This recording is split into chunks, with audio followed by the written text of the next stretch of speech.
देवता के श्री चरणों में इस सेवक का प्रणाम नहीं हो, प्रणाम नहीं हो, प्रणाम नहीं हो। भाग इस मिथिला का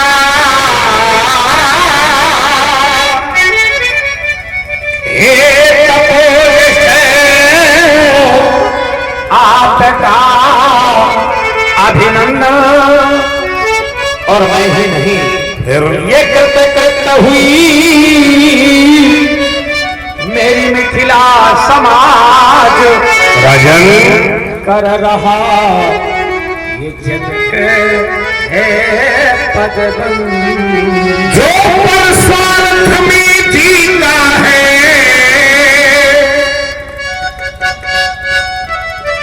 और पर स्वार्थ में मरता उसके हर आंसू यह रामायण और उसकी हर बोली गीता है। अब कहा करते हैं, ध्यान देना, कल्पना ये किसी निर्माण से कम नहीं है। क्यों भाई, इस शब्द का जरा की विवेचना जरा करें आप लोग। अगर जीवन में कल्पना नहीं है, मास्टर साहब, कोई निर्माण नहीं हो सकता। इसको और सरलता से समझें। जैसे यहाँ के समझ के लोगों के हृदय में अगर ये कल्पना न होती, 19वां ये आयोजन किया जाए, क्या इतना बड़ा निर्माण संभव था? बोलो भाई। यानी निर्माण की जननी का नाम कल्पना है। कल्पना किसी निर्माण से कम नहीं है। साधना ये किसी निर्माण से कम नहीं है। निर्माण माने मुक्ति। और किसी के हृदय में जगह अच्छी भावना, ये भावना किसी भगवान से कम बिल्कुल नहीं। शाबाश। देखो ये शंकर जी के गण है, हम जाएंगे तो विचार करो तो साथ में जाएंगे और क्या। चलिए तो विचार करिएगा। आइए, बहुत अच्छे लोग बैठे हैं। शास्त्र कहते हैं कि भावे विद्यते देवा, भावना में ही देवता का वास है। आओ तो एक छोटी सी कथा सुना, आपकी अनुमति तो सुनाई। एक बार एक व्यक्ति भगवान शंकर के दर्शन के लिए एक मंदिर पर गया। बहुत ध्यान से सब लोग सुनिएगा, क्योंकि आधुनिकता से भी इस कथा का बहुत बड़ा संबंध है। पंक्ति पर लग गया, पंक्ति में लगे लगे उसको 4 घंटे हो गए, लेकिन भगवान के दर्शन। अभी एक सज्जन आए, बोले जल्दी में हो? बोले हाँ। अच्छा, विश्व स्तर का धनाढ्य व्यक्ति था। बोले कुछ धन खर्चा करो, भगवान के दर्शन हम करा देंगे। बोले कैसे? बोले वो VIP वाले दर्शन करता। ध्यान देना, उसको धन बहुत था। बोले कितना? बोले इतना दो। और सीधे जाकर उसने दर्शन। अब अच्छा, उस व्यक्ति को ये भ्रम हो गया कि भगवान की प्राप्ति धन से हो जाती है। तो वो तो रोज ही भगवान के दर्शन सीधे सीधे करने लगा। धन की कोई कमी नहीं थी। जब रोज दर्शन करने लगा तो भगवान के दर्शन का प्रभाव ये हुआ कि उसके हृदय में भगवान के प्रति प्रेम हो गया। अब उसको ये भ्रम था कि भगवान धन से ही मिलेंगे, तो थोड़ी अक्खड़ वाला भक्त था। ध्यान देना, उसने अपनी सारी संपत्ति बेची और भगवान के चरणों पर बोले अब तो प्रसन्न होंगे। लेकिन भगवान फिर भी प्रसन्न। अब तो उसके होश उड़ गए। अब बिगड़ के भगवान की तरफ खड़ा हो गया। सब तो चढ़ा दिया, काहे के भूखे हो? भैया सब तो ले लिए, काहे के भूखे हो? उसने भगवान से कहा सब तो ले लिया, आप काहे के भूखे हो? भगवान तुरंत प्रकट हो गए और कहने लगे, भक्तराज, जिसका मैं भूखा था भी मुझे खिला दिया। भक्त ने भगवान के चरण पकड़ लिए और कहने लगे, प्रभु आप भूखे काहे के थे? तो भगवान कहते हैं कि भाव का भूखा हूं मैं, भाव ही एक सार है। और और मिथिला वासियों भाव से मुझको भजो तो फिर भाव से बेड़ा पार है। राजा जनक बैठ जाओ बैठ जाओ बैठ जाओ। अब आप बैठिए वहां आराम से। हम भोले का झंडा ऊंचा करने के लिए पर्याप्त है, बैठो। तुम्हारे लिए निर्देश है राजन कि तुम सदा प्रजा की सेवा करना। एक बात बताओ तुम तो ठीक राजा है, इस समय राजाओं में गड़बड़ी ज्यादा है। ज्यादा गड़बड़ी? और क्या, तभी तो हमने राजाओं को आशीर्वाद देना बंद कर दिया। अच्छा, क्या गड़बड़ हो गई? अब जैसे प्राचीन तम राजा बनने के बाद भी प्रजा का सेवक ही बना रहे, अनुभव करना। और आज का राजा बनने के पहले तो खूब सेवक थे। देखे छुए का है तो ठीक नहीं, छुए तो अनुभव करो, ऐसा है कि अब का और राजा बन जाए तो फिर नमस्कार भूल जाए, गड़बड़ी हो गई। राजा को हमेशा प्रजा से पुत्रवत संबंध बनाना चाहिए। इसलिए तुम्हारे माध्यम से उन राजाओं से भी कहना है कि तुम सदा प्रजा की सेवा करना और निज धर्मों का पालन करना। फिर आए अगर व्यवधान कभी उन व्यवधानों से तुम मत डरना, और डर गए ना तो जासुराज प्रिय प्रजा दुखारी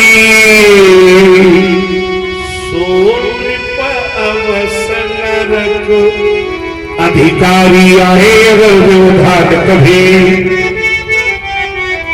उन व्यवधानों से तुम मत डरना। जब ऐसा करोगे हे राजन तो तुम्हारे यश के फूल खिलेंगे, तुम्हारे यश के फूल खिलेंगे और है आशीष हमारा तुमको कि तुम्हें घर बैठे भगवान मिलेंगे। जाओ सिर धन, तुम्हारा कल्याण हो। शुभाशी कल्याण वस्तु शुभम वस्तु सीय बुलाई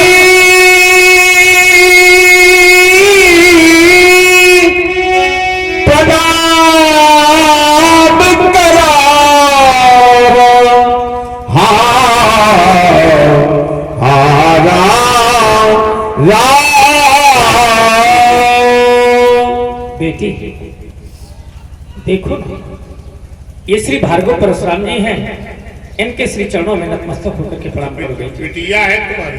हाँ खुद शोभा पा रहे हो बाप बिटिया, पर्याप्त लगे। पिताजी खड़े हो, पुत्री जी खड़ी है। देखो ये व्यवहारिक दर्शन भी है, क्योंकि कुछ रिश्ते ऐसे होते हैं जो सभी से बताए, सही है कि नहीं? कुछ फल ऐसे होते हैं जो कभी खाए नहीं जाते। और ये दुनिया बड़ी रंग बिरंगी है जनक। यहाँ बहुत से ऐसे मित्र होते हैं जो बनाए तो जाते हैं किंतु घरों में कभी बुलाए नहीं जाते। आइए इसका जरा निराकरण करें। कौन से ऐसे रिश्ते होते हैं जो सभी से नहीं बताए जाते? कौन से ऐसे फल होते हैं जो कभी खाए? और आप लोग ये भी पूछ सकते हो कि पंडित जी कौन से ऐसे मित्र होते हैं जो धोखे से बन जाए तो घरों में बुलाए? आइए, सच्चे और अच्छे संबंध ये कभी छिपाए? उत्तर करो, ऐसा है कि नहीं? गड़बड़े वाले आदमी छुपाता है। जो तन में रोग फैलावे वो फल कभी खाए नहीं जाते, और जिनके चरित्र में कोई दाग धब्बा हो ऐसे मित्र अगर बन जाए तो फिर घरों में कभी बुलाए नहीं जाते। तुम्हारी बिटिया है। अच्छा, एक दर्शन मिथिला वासियों और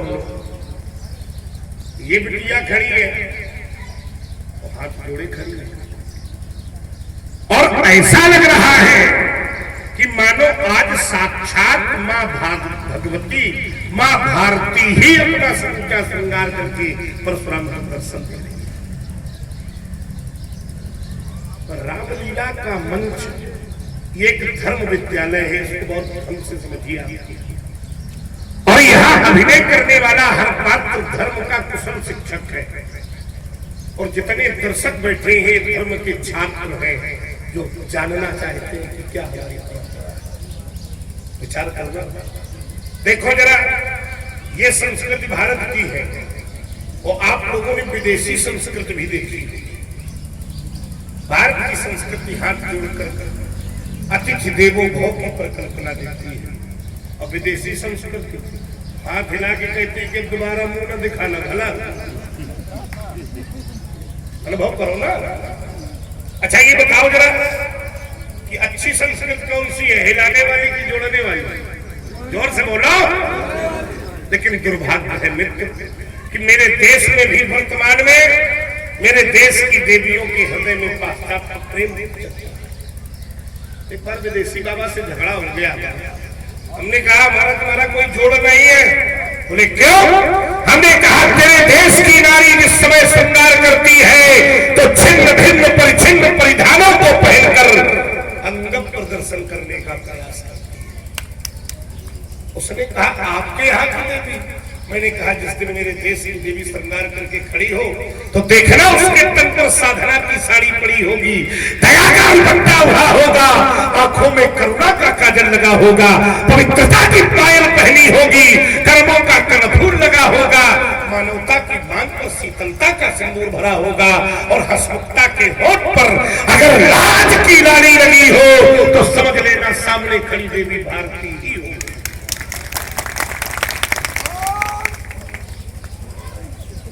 आज हमारी बिटिया को देखा तो लगा कि भारतीय नारी खड़ी है। अरे देविया देश की एक दो माताएं बैठी है, सायंकालीन मेला में बड़ी भीड़ थी। हमारा संदेशा देश की सारी नारियों तक पहुंचे है कि देविया देश की जाग जाए अगर तो युग स्वयं ही बदलता चला जाएगा।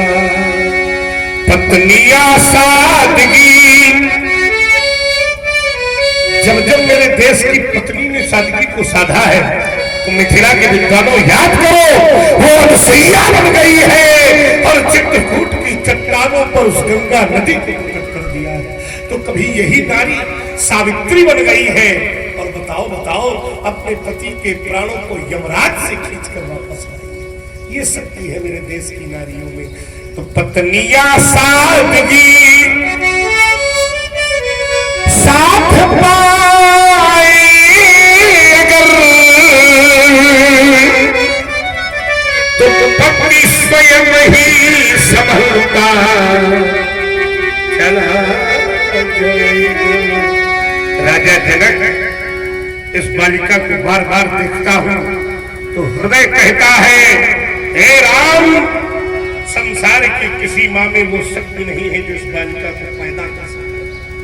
हमारे शब्द पर जुड़े मिथिलावासी, संसार की किसी मां में वो शक्ति नहीं है जो इस बेटी को छा सके। यानी ये जाई हुई नहीं मास्टर साहब, अगर जाई हुई नहीं है तो फिर कुमार साहब कह रहे पाई हुई है। यहाँ के लोग ज्यादा जानते हैं, अगर ये जाई हुई नहीं है सचमुच कहीं से पाई है तो भूपति तुम्हारे भवन भगीरथ यह गंगा सी लहराती और कौन बालिका यह चली आ रही। देखो देखो यह मंद सताती सुता सम्मुखी कौन बोलो मिथिला के मिथिला पदगिरे हृदय स्थल को बार बार माता गौरा, माता लक्ष्मी, माता वीणा पाणी, माता अरुंधति, माता अनुसैया, माता कुसुमांडा और माता भुवनेश्वरी की भांति दिग्दर्शन कराने वाली यह बालिका कौन? तपोनिष्ठ राजन। यह बालिका हाँ, वास्तविकता यही है कि हमारी आत्मजा नहीं है अपितु धरात्मजा है। अरे आत्मजा नहीं धरात्मजा, धरा से प्राप्त। कैसे प्राप्त हुई? हाँ, इसकी प्राप्ति के विषय में कुछ ऐसा शिक्षण है पद तो शिर ध्वज कि हल कर सर महिका किया। क्या कह रहे हो? वाह, तो ये प्रकटी सुता अभिराम है, गजब हो गया। और रानी सुनैना ने पाला इसे। क्या नाम है इसका? और नाथ सीता नाम है। ये वही है, तो ये वही कन्या है ऋषिवर,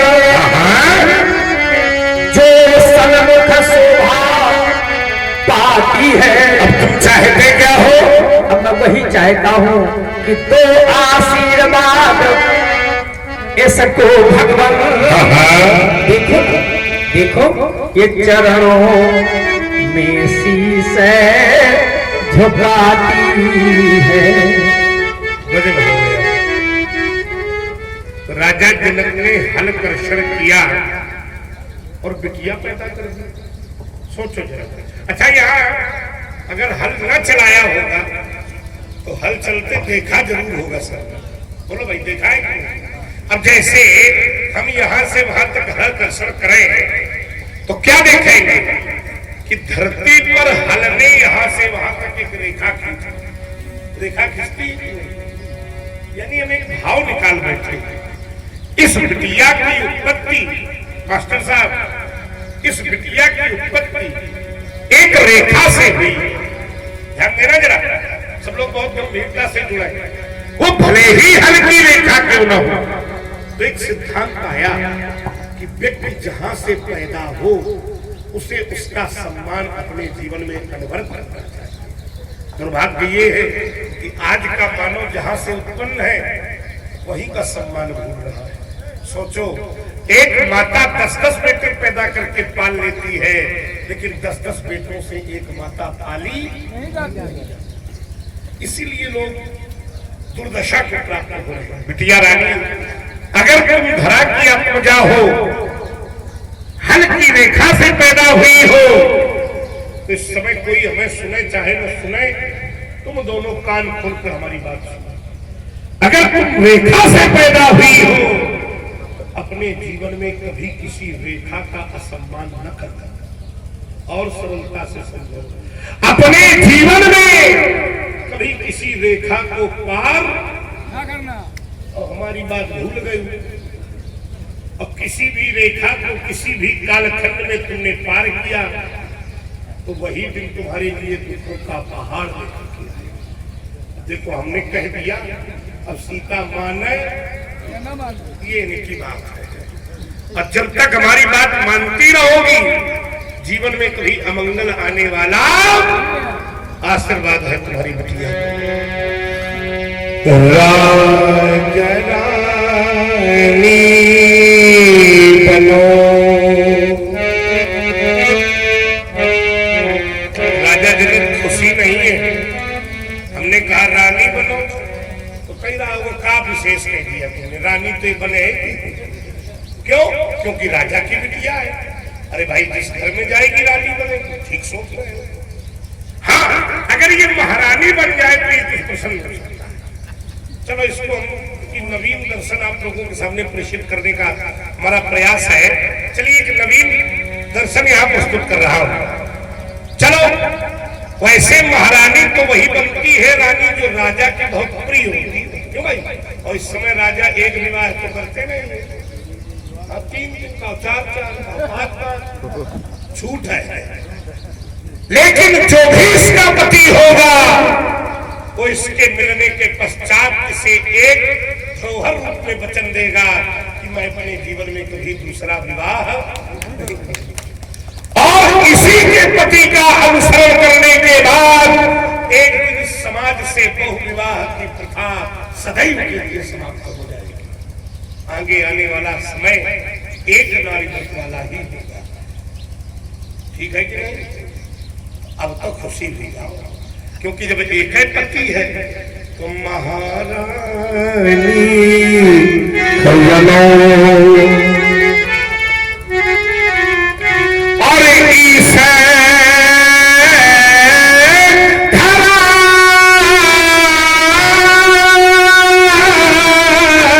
की अरे सुबह सुबह कहानी बनोहा राजरानी भवनो महारानी। अरे क्योंकि तुम धरा मूर्ति हो और विश्व की पूर्ति हो। तुम धरा मूर्ति हो, विश्व की पूर्ति हो, साधना शक्ति हो, भावना भक्ति हो, साधना शक्ति हो और भावना भक्ति हो। हरे गुण की खानी बनो, दया दानी बनो और ईसे धरा की। अरे सुबह के सुबह कहानी बनो राजरानी। व्यास जी, हमारे आशीर्वाद से कोई प्रसन्न है? वैसे आशीर्वाद से हमें प्रसन्न है, उनको प्रसन्न है। नहीं शास्त्र में क्या है?